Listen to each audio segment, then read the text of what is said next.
ప్రియమైన దేవుని పిల్లలారా, ప్రభువైన యేసుక్రీస్తు వారి పేరట మీ అందరికీ వందనాలు. ప్రభువు పేరట మీ అందరికీ శుభములు, దీవెనలు కలుగును గాక. ఈ ఉదయకాలం పరిశుద్ధ గ్రంథం నుండి దేవుని వాక్యాన్ని చదువుకుందాము. కీర్తన గ్రంథము 146వ కీర్తన 8వ వచనాన్ని చదువుకుందాము. యెహోవా కృంగిన వారిని లేవనెత్తువాడు. దేవుడు తన మాటలు మనందరి కొరకు దీవించునుగాక. ఆమేన్. ప్రియమైన దేవుని పిల్లలారా, దేవుడు సర్వ మానవాలకు, జీవరాశులకు ఉపకారం చేయువాడని కీర్తనాకారుడు దేవుని గుణ లక్షణాలను తెలియజేస్తూ చెబుతున్న మాట. నీ జీవితంలో, నీ జీవిత ప్రయాణంలో ఎదురైన సమస్యల వలన, కష్టాల వలన, శ్రమల వలన కృంగిపోయావా? నీ జీవితం అంతా ఆవేదనతో నింపబడిందా? అయితే ఒక మాట, కృంగి ఉన్న నీ జీవితమును ఉన్నతంగా లేవనెత్తగలిగే దేవుని ఒకసారి జ్ఞాపకం తెచ్చుకో.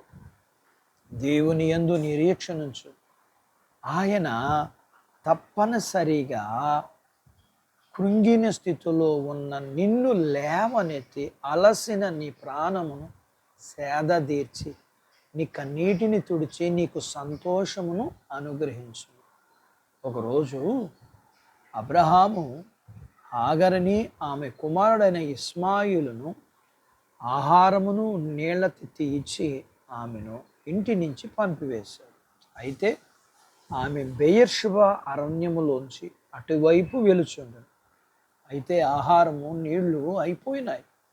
ఇంకా పిల్లవాడు ఆహారం లేక, నీళ్లు లేక చావుదాకా వెళ్ళిపోయాడు, నీరసించిపోయాడు. ఇది చూడలేక ఆమె తన కుమారుణ్ణి విడిచి దూరంగా వెళ్ళి ఏడుస్తుంది. అయితే ఆ కుమారుడు ఏడుస్తున్నాడు. అయితే దేవుడు ఆమె స్వరాన్ని, ఆమె కుమారుని స్వరాన్ని విని హాగరు అని పిలిచి, హాగరు నీకేమి వచ్చింది? భయపడకము.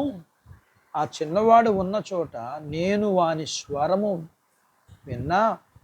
నీవు లేచి ఆ చిన్నవాణిని లేవనెత్తు, నేను అతన్ని గొప్ప జనముగా చేస్తానని దేవుడు ఆమె కన్నులు తెరచి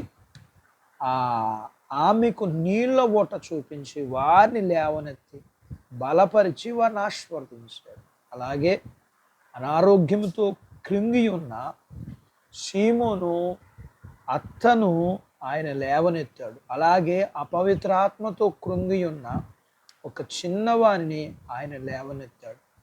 అలాగే ఏ స్థితిలో ఆయన కృంగి ఉన్న మనలను ఆయన లేవనెత్తుతాడు. అట్టి బాధ్యత దేవుడు మనకు దయచేయునుగాక. ఆమేన్.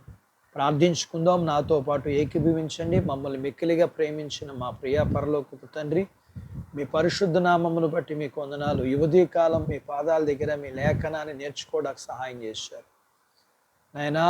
మా స్థితిలో మమ్మల్ని ప్రేమించి లేవనెత్తే గొప్ప దేవుడుగా మేము మీ యందు విశ్వాసం ఉంచి విధేయులమై మీరిచ్చే దీవుని పొందుకునే బాధ్యత ఇవ్వండి. మీ పిల్లలను కలిగిన అంతటిని దీవించండి. చిన్న బిడ్డలను, యవనస్తులను, వృద్ధులను, స్త్రీ పురుషులు, వారి చదువులు, ఆరోగ్యాలు, ఉద్యోగాలు, పొలాలు, పశువుల్ని మీరు దీవించండి.